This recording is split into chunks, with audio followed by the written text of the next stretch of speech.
Cosplay. A mashup of the words costume and play, it's more than just adults dressing up like it is Halloween every day. It is a subculture community that is as diverse as it is creative.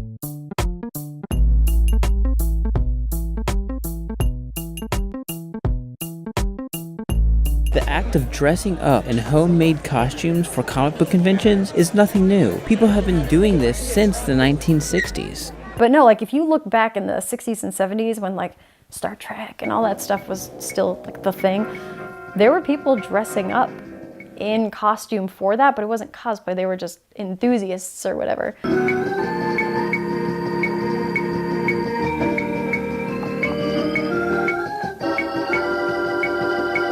So at that point, cosplay wasn't a common thing.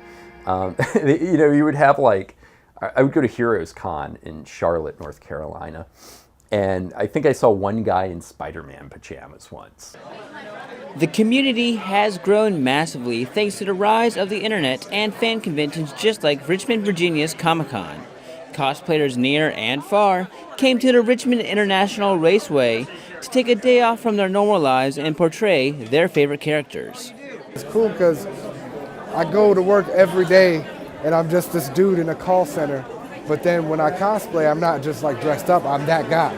I walk around like that guy, I talk like that guy, I act like him, his mannerisms and everything. So it's a cool way to step out of your normal everyday life to be somebody else.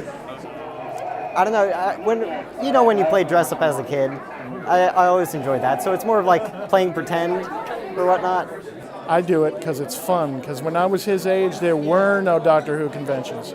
I usually just go as like my favorite character of the year, and either something I look like normally, or something I can easily put together in the closet. But for me, it's just a matter of getting together with a group of people that are doing the same thing and having fun. But it's not a hobby. It's not something that I do all the time. It's just when it's possible, I do it. I love seeing people who are comfortable in their skins when they throw a costume or a mask on. I think it speaks volumes about how empowering that character has become to them. How it represents so much more to them than just it's more than just something they read and find entertaining for 10 minutes. It's something that inspires them, and they celebrate it by throwing a costume on, and I know there's a real sense of fun about it, The winner of the cosplay competition at the VA Comic-Con, Roxana Vasquez, gave her reasoning about being a part of the cosplay community. And people expect you, when you come to these things, they expect you not to just dress as that character, but be that character. Pose like that character. Play like that character. And it's widely acceptable now. Even for an old lady like me. The 501st Legion is the world's largest imperial costuming organization. They show off their Star Wars fandom by wearing movie-quality outfits and by giving back to their local communities. Cosplay in and of itself is really fun. It's just a different experience, but with the 501st, they're charity-based. They're such a loving, welcoming group. Like, they don't even have to know who you are, and you're already family when they meet you, and that's just a really nice feeling. And they do wonderful things for the community, and that's really important to me. The cosplay community has even found its way into Richmond. The cosplay club at Virginia Commonwealth University showed off the costumes they have been working on. Favorite cosplay right now to wear is Farah from Overwatch, and Isabella from Dragon Age, and Stevani from Steven Universe. I identify with them a lot. They look like me, which is like one of the reasons I choose to cosplay the characters I do. And personality-wise, I think we're the same. And I also kind of deliberately look for cosplayers who look like me, that being like people of color, because it's refreshing and reassuring to know that somebody who looks like you is doing so well and is so popular in an industry where there's like very overwhelming lack of people of color. Not much for us to choose from, to see them be like a brown Princess Peach, and say like, I could be a brown Princess Peach, and I did that. I'm not one of those kinds of people who will cosplay someone who they don't like resonate with or don't know anything about, because I feel like that's a little disingenuous. And nothing against people who do that, because like if a design is cool, I could understand anyone wanting to cosplay it, but I want to feel like a personal connection with the character before I do it. Another character I cosplayed, which was to make a statement, was Rosalina from Super Mario Galaxy. I love Rosalina's character and how she's portrayed in-game, but she's white. So I wanted to do something different with that one, in which I show my love for her, but also am true to myself. So I cosplayed her as like a black version without being too ethnic. So my hair was long, it was black instead of blonde, and that was it.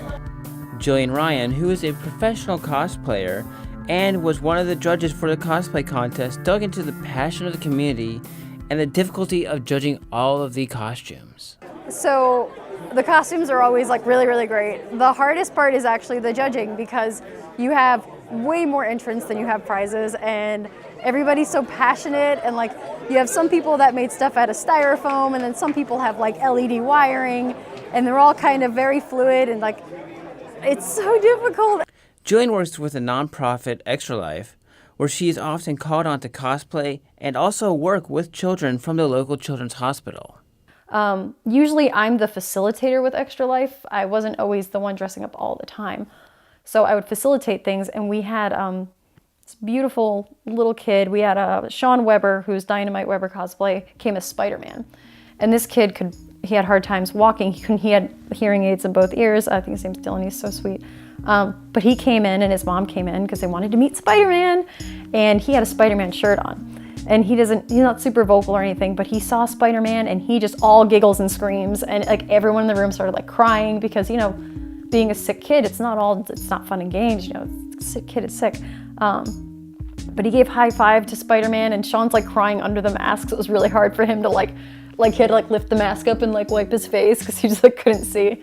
But hugging the kids and high fives and doing the Spider-Man thing, and it was just really beautiful. That kid was so happy, and Sean was so happy, and now he does more charitable events, and it's just really cool. Some people out there might just be thinking, this is just a bunch of adults dressing up for Halloween in June. Who cares? Well, for the thousands of cosplayers out there, it's more than that. It's about the community they have created and the passion for what they're doing. What continuously draws me to it is that here, everyone is being themselves. And not you're really this character, but we spend so much time trying to be people that everyone wants us to be a best version of ourselves, that frequently we don't have the opportunity to just relax, to just be passionate about what we like and not about what we do for a living. And it brings people together, because unless you're around that negativity or you let it in, it's just this positive, happy experience. And I've seen people get engaged, get married, meet their future husbands and wives, because you get to be a little bit more yourself. Because when we graduate school, there's no more art class, there's no more lunchroom hangouts, you're working all the time and there's no real freedom. But when you go to these cons, it's all weekend and you get to just be around good people. And I think it brings people together because you get to leave the negativity at the door and just enjoy each other for what you guys like. And from this passion came an incredibly welcoming, helpful, and creative community.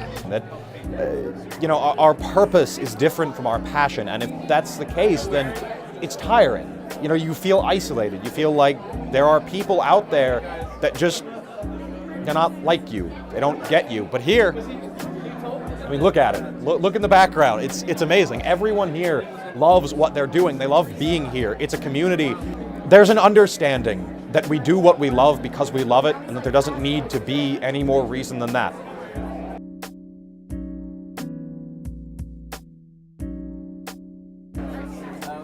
You'll edit out all the embarrassing parts, I'm sure. Is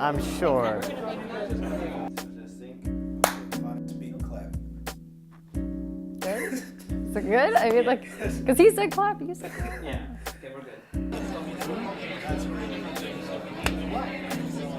I need action from action. Come on, you're not even trying right now. What is this? You gotta be Kylo, man. Be the Kylo, bro. Come on. You watch The Flash and all he does is hang out at Star Labs. Don't you have a job? They totally forget it. And I'm so sick of this, oh my God, everyone needs to have a computer hacker. And not just any hacker, like a brilliant hacker. And, you know, I've had people like, well, how will they move the plot along? I'm like, you know, before the internet, you could find things out by, like, I don't know, slapping a stoolie around or something.